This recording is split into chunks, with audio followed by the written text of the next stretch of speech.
It is Friday. How's everyone doing? It is almost 10:30 here in Illinois on Friday, October 28th, 2022. It's the last day I'll be here with you guys in October. Next time I come back on Tuesday, it will be November.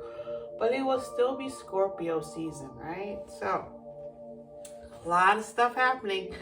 Today, Jupiter, who is retrograde, re-enters Pisces for a little bit of time from now until, I believe, December 20th. It'll be here till December 20th, retrograde. And while it's retrograde, it's going to start to wake up. So it says, according to cafeastrology.com, this is the last of the three-part of Jupiter moving into Pisces, then moving back out, then moving back in, then moving back out. So now it's back in, and this is the last time it'll be here for a long time. And then it's going to go permanently into Aries December 20th, and it'll be there for a little bit longer. Okay? So Jupiter expands our awareness of our spirituality and our compassion. It encourages to embrace compassion, imagination, spirituality. It opens up. We attract good fortune to us when we are charitable, tender, devoted, compassionate, giving, and when we look out for the underdog, which I have to say, I really do that. We're idealistic, less ambitious about money. We're more motivated to give than to receive, which is exactly the holiday season we're entering. Faith in the basic goodness of people can bring about positive circumstances or good luck. So all these things are inherently abundant in Pisces, but also the opposite of that is also inherently obvious in Pisces too, where Pisces can be depressed, vague, not able to have faith. They don't believe, they lose their faith. It's better as a Pisces if you cannot become negative, which really can happen. I know it happened to me in my younger days when I became a little negative about certain things happening in my life weren't going correctly. I lost faith. And faith is a huge part of my spread. It's something that I have an abundance of. So for me to lose faith when I was younger, it was because the powers that were in my life were stopping me from doing what I needed to do for my soul to evolve. And yes, Pisces can also be a little naive and they can get in lots of trouble themselves. So they need to be protected. And so protection doesn't mean put someone into a bird cage, right? Protection means watching out for them and giving them the best advice you can, but you can't stop things from happening if they're going to happen. So that's another thing about Pisces, is that sometimes Pisces sun can be very controlling because Jupiter is a huge giver. And so Jupiter also enhances all the things that you have into abundance, right? So if you're a little bit negative or a little fearful as a Pisces, these can become exaggerated with Jupiter here. So there's always good and bad side, high side, low side. If you can stick to the high road during this time of these planetary movements, you will come out shining. But if you go to the low side and give in to your fears, by the time New Year's comes and Mars wakes back up, you could be in a situation that you did not think you created, but somehow you did through your intentions.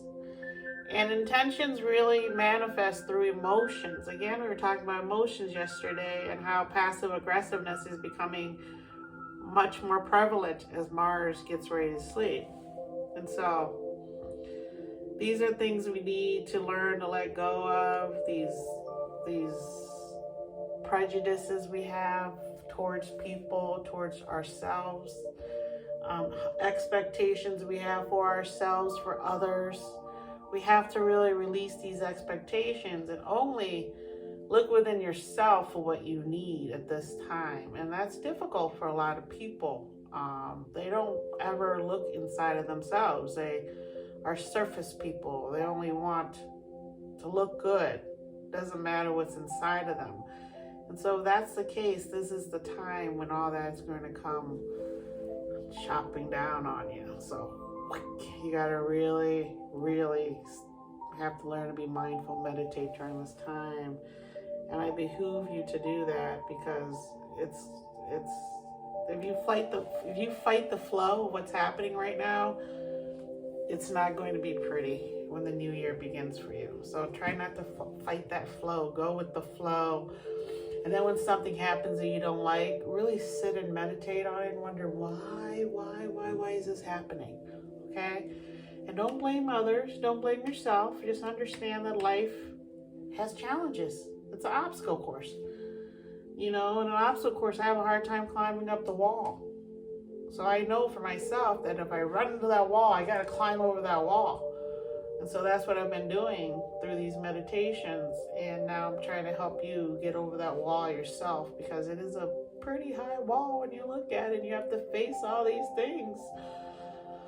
It can be overwhelming. So don't let it overwhelm you. Just know that everything is baby steps, one day at a time. Take your time. Focus on positivity. Love yourself. No matter what, forgive yourself for all the things you've done that you maybe think hurt other people. Because that only hurts you if you sit there and focus on that. So really think about forgiving yourself for anything that you think you deserve punishment for. Because you're only human. That's why we're here on earth. If we didn't want to make mistakes, we would have stayed up in heaven with our wings. But we came down to earth to see what it's like to be a human. And humans have a lot of fun. Okay? So the moon is still in Sagittarius even until tomorrow. But then it's going to move into Capricorn early morning at 8:22 a.m., which is my birthday. 8:22 a.m. in Illinois. And it's going to square Jupiter. Okay? So when the moon squares Jupiter, okay, well, the moon's in Capricorn. Now the moon's in Sagittarius, and the square Jupiter in Pisces. And what does this mean? It means that we throw away superficial manners of communication in favor of deep conversations, because Mercury is moving into Scorpio. So tomorrow, the big day is that the moon's going to move into Capricorn early in the morning. Mercury is going to run into Jupiter, and they're going to have a little misunderstanding. And then Venus and Neptune are going to have a little misunderstanding. And so Mercury and Jupiter are going to have this little meeting when Mercury leaves Libra. And it's going to run into Jupiter. And it says here that we may overestimate our abilities to underestimate the situation. We may over or underestimate our abilities and the situation. Or we might seesaw. So basically you can't make up your mind, or you're feeling weak. So no action needed, meditation needed, right? And so Mars is getting ready to go to sleep on Sunday. So as Mercury moves into Scorpio tomorrow, Saturday afternoon, it's going to be there till November 17th. We seek truths in all things hidden or undercover. It is time to probe, investigate, observe, and focus. We're looking for motivations. This is what Scorpion's about. What is your motivation? What are your intentions? And Scorpio is exceptionally sharp, profound, and analytical.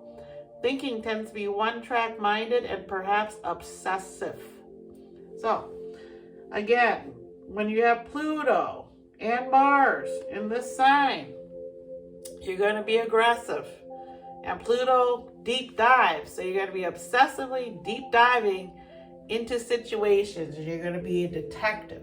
So Scorpios make the best detectives, and it's not a mistake that a lot of shows are coming out right now that are detective type shows, you know, like Dahmer, which is really digging deeply into his psyche, why he was the way he was, and all goes back to being a kid and how he was treated as a child, right? And that is only going to happen more as Saturn gets ready to move into Neptune. We're going to dig deeply into motivations and how our childhood really affected us and how it has shaped the world the way we're treated as children. I mean, when you deep dive into the ex-president's life, you see that growing up, his father was really huge in his life, and he always wanted to really please his father, ex-President Trump there. So as you can see, that's motivation for a lot of people, is to please their parents, right? And then on Sunday, Mars stations and turns retrograde. There can be some difficulty knowing what we want as the shifts occur. It occurs until January 12, 2023. We need to reassess. We need to think again about what we desire. We need to, rather than directly asserting what we want, we are more reflective and cautious. But because it's in Gemini, communicating center, a hub of communication, Geminis, and it's the twin where you want to be with someone else and you want to use that energy to get forward. When Mars is here, it's going to give you a different type of feeling than to say it's retrograde in Aries, it's home, or it's retrograde in Scorpio, it's home. It's actually retrograde in Gemini, which is ruled by Mercury. But it's going retrograde during a Scorpio season, which it rules. So how does all this interpret out? It says that while it's here, it's going to be passive aggressive, stalling of intellectual and mental initiatives. We shift gears. We might reserve judgment. And the moon's in Capricorn at the same time, keeping things kind of stable, right? But Capricorn, don't forget, it's the father. So as Mars goes to sleep, Capricorn is a Mars on steroids. Capricorn is ruled by Mars in a higher octave of Saturn, right? So Saturn's also awake, and so all this is happening, and it's really going inside and making us look deeply into our motivations, our intentions. And for a lot of people, it's going to affect your home, your love life, the way you communicate with your partner, the way you communicate with your children, people in your house. It's more of a personal transit that's happening until now, till January, although the outer planets are pushing for change. But the change that's happening out there is going to affect in here. So what does retrograde mean, right? We talk about that. I know it confuses my family sometimes. A retrograde is not really the planet going to sleep. The Earth's path is an oval. It's not a circle. It's an oval. So as the Earth travels around the sun, the way that it can see other planets it's passing by is that, oh, there it is, it's moving, right? But when the outer planets are so far away, or even Mercury, when the Earth goes into the elliptical orbit, sometimes it appears that planet is sleeping, but it's not.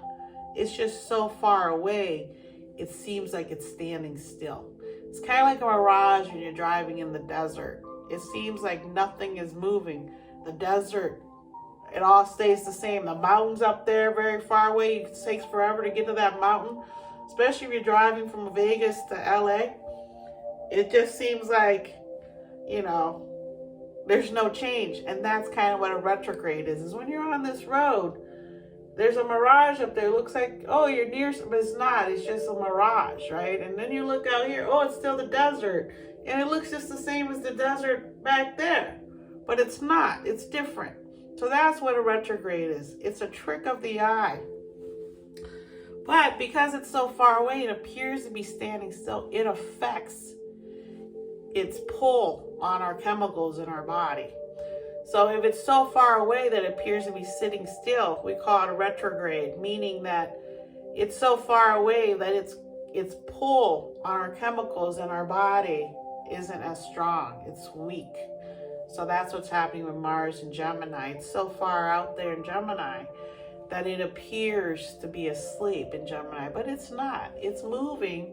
It's just moving appears to be moving a lot slower than Earth, right? Because they're so far away. It takes forever. It takes us one day to go around the sun, whereas it might take Mars many more days. I don't really know exactly. I'm not an astrologist or astronomist, I mean. So when you see these things happening, you know, like it takes Jupiter 2 years to go around the sun. It takes Pluto, I believe, 28 years or something like that. Don't quote me on any of these things. But that's what retrograde basically means, that it appears that these things are sleeping, but they're really not. Kind of like, just like I described it in a desert. So when you hear retrograde Mars, and Mercury, when you hear retrograde Mercury, Mercury goes to sleep at least 3 or 4 times a year because of the way it looks from the Earth when we're moving around the sun, as Mercury's also moving around the sun. It might be hidden for a minute from us. So that's what's happening. Just like an eclipse, the sun might be hidden for a minute because the moon is in front of it, because it's next to the Earth. So it appears larger than the sun, but it's a lot smaller than the sun, right? So these are all illusions, and these illusions affect our chemistry in our body, and they affect in such a way that we can fall into these illusions and not understand why we're feeling this way. And as a child, I know for myself, it really affected me, especially as I got older and the planets were pushing me closer to being what I am now, a spirit guide. As the planets pushed me closer to this, I got in a huge car accident because I wasn't listening to what my instincts were telling me at the time. I was very confused, being from another country without all these excuses, whatever. But it really affected me to where the car accident came, and it was like a total eclipse. It completely shut out a certain part of my life where I was acting a certain way, and it opened up a new way for me to think. And it affected me so profoundly that my life completely changed. You know, what I was going to do changed. I was a computer science major because I have a knack for computers. Even back in the 80s, when they were just beginning, I just could speak the language of a computer. I went to USF to program, and I did that for a while, and then I got in a car accident because I had never experienced life like I had when I was in college, which was the freedom to do and be what I wanted. I didn't ever had that before in my life, this freedom. And I didn't know what to do with the freedom. It was like a horse coming out of the gate, you know, boom, here you go, you know, running around the track. But anyways, everything happens for a reason. And this is where I'm at now today. Everything happens for a reason. And you have people in your life that are karmic. They'll always be with you no matter what happens. And that's when you know that you are soul. So if there's soulmates, if there's someone that was in your life when big things happened to you, those people are soulmates or soul karma. They're here to help you through that portal. So right now is a very karmic time. Whenever you're in Scorpio season, the month of the 10, it's a very karmic time. And today is the 7 of Hearts coming off of the 8 of Heart. And the 7 of Heart and the 8 of Hearts are karma cousins. So the 7 of Heart, when they move to 50 years old, they move to the 8 of Heart. So the 7 of Heart is about unconditional love, the card of faith. Again, all 7s are the card of faith. Having faith that you have enough love in here for yourself and to give to other people. And that really comes in today with Jupiter moving back into Pisces. And Rihanna released her song as we went into the 7 of Heart day. And it's the most beautiful song I think she's ever sang. and it's called Lift Me Up. And I just, she's a Pisces. I'm a Pisces moon, so I love everything she does. She represents that unconditional love that you have inside, but it's difficult to show because you're afraid of getting hurt, right? And so, as you can see with her and Chris, her first love there that made huge news was he was abusive towards her. That happens a lot to Pisces women, and if it's your moon, it really colors your love life like mine. You wanna love people. You just want love as a Piscean, but again, they can clog up your sense of sensibilities, your common sense sometimes. And that's what happened to me when I was younger, is I didn't understand what love truly entailed, because the way I grew up, a lot of times people didn't really love unconditionally. So I didn't understand love, that these people weren't really love. They weren't really representing love. They were representing control. What you think love is controlling someone, right? You want someone to act a certain way. You want them to give you love the way you give love. And that's what you're searching for your whole life, is to be loved. That's what Rihanna's song is about.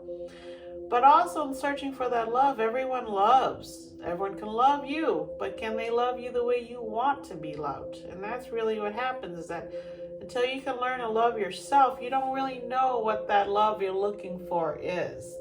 You see your mom and dad's love. You see your grandparents' love. You see love on TV. You see love in soap operas. You see love in the movies. You hear about love in songs. You see teenage love. You see young adult love. You see old people love. So there's so many different types of love that we're here to experience, and we're each individually experiencing them on our own. Okay, even when you're with someone else, and let's say you're married, you're sharing a love that creates a family, you're still in that love alone.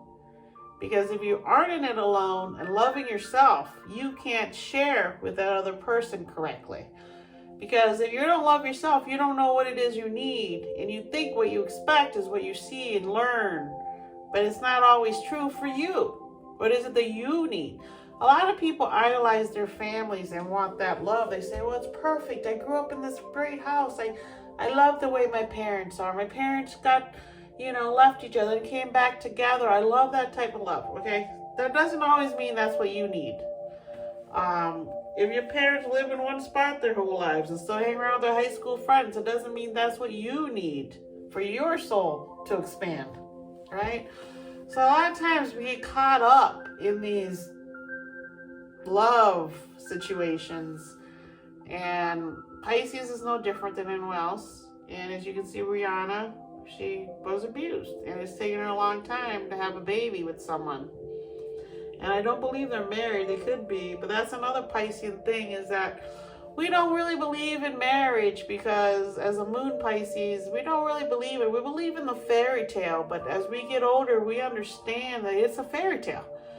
And having a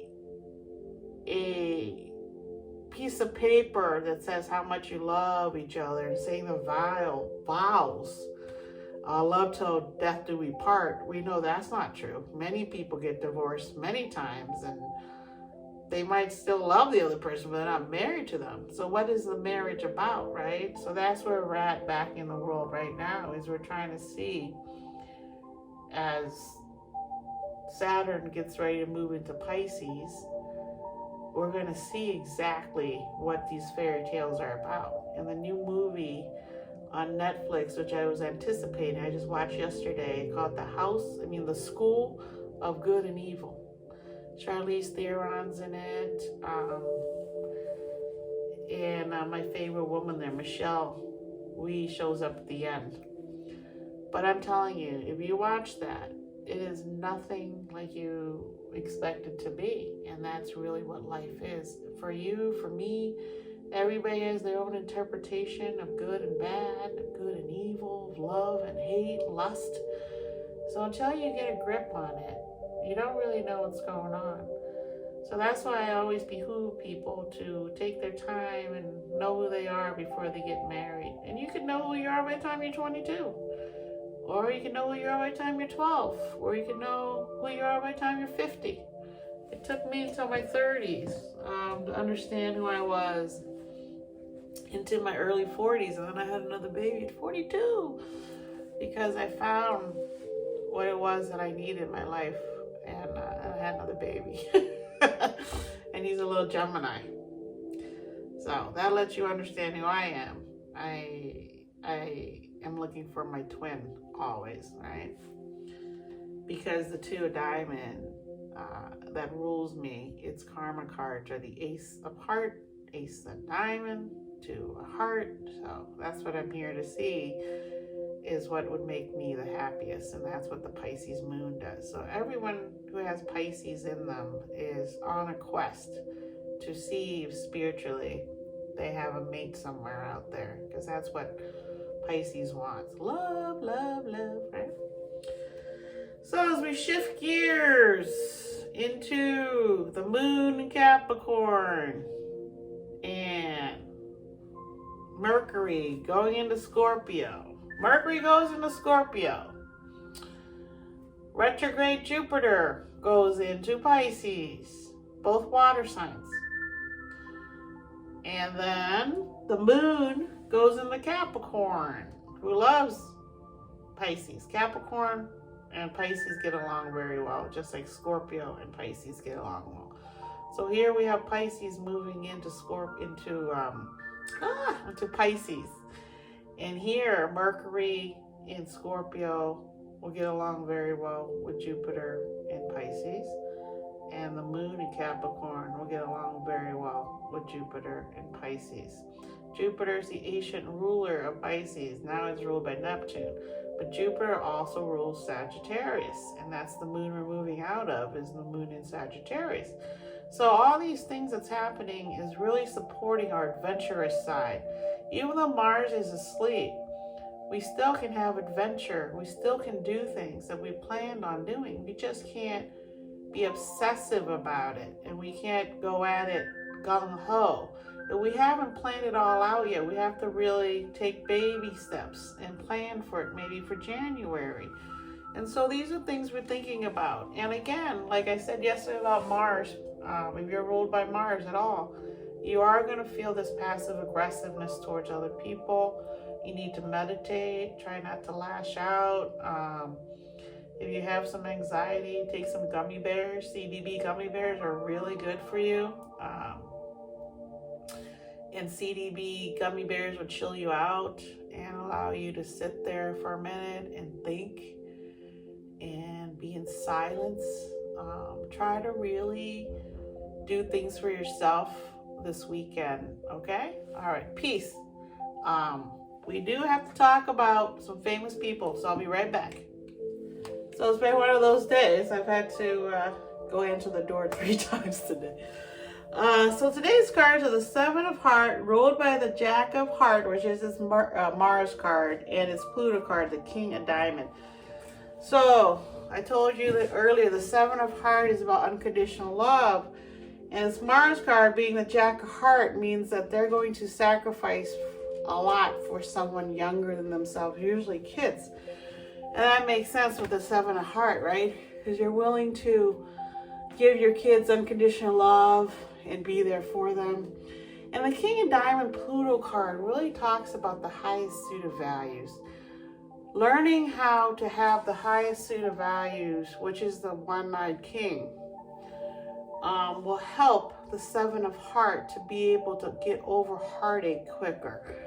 So their Pluto card is challenging them to release expected values from love, like I said earlier, which is expecting things from love that doesn't ever come because this is what you think love means, and expecting something from somebody who can't live up to what it is you need personally to be happy in love.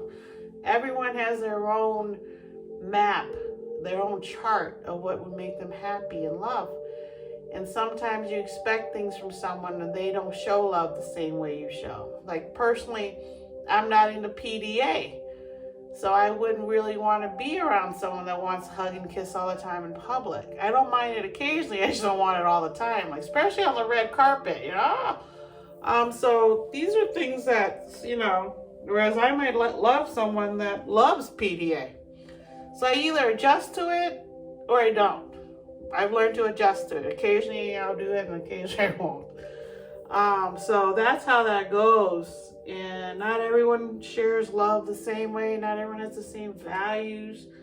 Not everyone grew up in the same way. And I said this earlier too, is that a lot of times it's easier to marry someone from where you grew up because you have the same values and you have the same type of family dynamics and you understand, you know, like let's say your mom is a working mom, you might marry someone who has a working mom because you understand what it's like to have a working mom. And then you two might get married and your mom, and you might decide to stay home and not be a working mom because you didn't like it that your mom worked. Or you did like that fact that your mom worked and you look for someone who's going to work like your mom worked because you know you're going to need help financially. And you also know you want to keep your finances separate. So there's all different types of ways to be in a relationship, right? And some people don't want kids. Some people want kids. Some people want 1 kid. Some people want 5 kids. So these are all the things the Seven of Hearts learns through their Pluto card, the King of Diamond, the card of the highest value, which is what values can we mesh together to become 2 or 1. So let's use born here. These people will be very, very sweet. Again, we're dealing with the hearts. All the way until, let's see, today is Friday. We got the 7 of Hearts. Saturday is the 6 of Hearts. And the 6 of Hearts, my karma card, my past life. And they're ruled by the Jack of Spades, their Mars card, which is also my Venus and Mercury card. And they ruled their Pluto cards, the 10 of Diamond, which is my Saturn and Uranus card. No, it's my Uranus and my Neptune card. So the 10 of Diamond in Pluto speaks about dealing with money and inheritance. And then on Sunday, Friday, Saturday, Sunday, the 5 of Hearts, ruled by its Mars, 9 of Hearts, unconditional love. And it's Pluto card, the 9 of Diamond, which would speak about dealing with the changing of values. You're a 5 of Hearts, you're a restless soul, you're a baby. You'd only be the 5 of Hearts 3 days out of the whole year, and this is the first year to be the 5 of Hearts.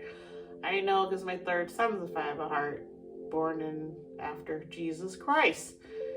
And so it's a difficult, some people are ruled by the 5 of Hearts, but to be born outright, it's only 3 days. So we're speaking with some very, very young souls that are here to learn. What do I do when I have a change of heart? What do I do? And then Monday's the 4 of Hearts, which is the heart of the home, ruled by its Mars card, the 8 of Hearts, which is the Playboy card. So these people have a lot of emotional power, which they can abuse, because they're also ruled by their Pluto card, the 8 of Diamond, which is the crown line card. So these people here are truly learning about what it means to love your family and what your family can do for you. And so that's where we're at with Scorpio season. And the person born there that really people talk about, the astrologists talk about, is 4 of Hearts, 8 of Hearts, 8 of Diamond person is Roseanne Barr. If you remember Roseanne Barr, she really was controversial. She went to sing that national anthem and she was saying it like, "I'll say, can you say?" She really did a number on that song and people booed her. They're like, don't disrespect it, you know, have some class, you were asked to sing. And she's the 4 of Hearts, the heart of the home, and she was singing the national anthem that way. So that's what you got to think about, is when you're a card, what is your message? And she was trying to say the message that all of it's a facade, is all a bunch of fake bull crap, which is a Scorpion thing to say. And when they say it, you should listen. They don't just talk. So let's see who's born here today on the 7 of Heart, Jack of Heart, King of Diamond day. That I recognize anyways. Devin Murray, 33, movie actor. Joe Thomas, 38, TV actor. Annie Potts, 69, movie actress. I love her. She hasn't been around lately. I don't recognize some of these people. Brad Paisley, 49, country singer, pretty famous. Finn Wittrock, 37, soap opera actor. He's an actor now. He's in that movie with Mila Kunis about the luckiest girl in the world. You should watch that. Mila, everything Mila does is deep diving. I believe she's a Scorpio. I'll find out here soon. Joaquin Phoenix, 47, movie actor. Love him. You can't even explain it. Nolan Gould, 23, TV actor. Sierra McCormick, TV actress, 24. Matt Smith, 39, TV actor. House of the Dragons. He plays Daemon Targaryen. With his sword right off with the guy's head. He's so badass. Now you know why he plays that role so well, because he's a Scorpio. Lola Tongue, 19, TV actress. Troine Belisario, 36, TV actress. Frank Ocean, 34, pop singer. Oh, I love Frank Ocean. His voice is it touches you. That's why. Julia Roberts, all-time favorite, 54, movie actress. Caitlyn Jenner, 72, who used to be... What did Caitlyn Jenner's name used to be? Did I forget? No. I think I did forget what his name is. It's Jenner. Bruce Jenner. See how completely he's morphed into Caitlyn Jenner? From Bruce Jenner to Caitlyn Jenner. And that's a 7 of Heart, Jack of Heart, King of Diamond. So he's reached his King of Diamond in his life where he willing to come out and say, this is what I value most, being a woman. Bill Gates, 66, entrepreneur. And do we need to talk about Bill Gates? So that's it for today. It's extra long. I'll be back November 1st on Tuesday. We're still in Scorpio season, but by then Mars will be asleep. Mercury will be in Scorpio completely. And the moon will be in Capricorn, getting ready to move into Aquarius. So we got some stuff happening in November also. It's a great time. Don't be afraid of the planets. Just be able to just manage your anxiety and your impatience and your words, the way you communicate. Everything should be fine. Always run everything inside of yourself first and check that what you're doing and saying is helping others. Because otherwise Mars asleep has won and now you're causing trouble. Okay. Appreciate you. I'll be back. Okay, bye.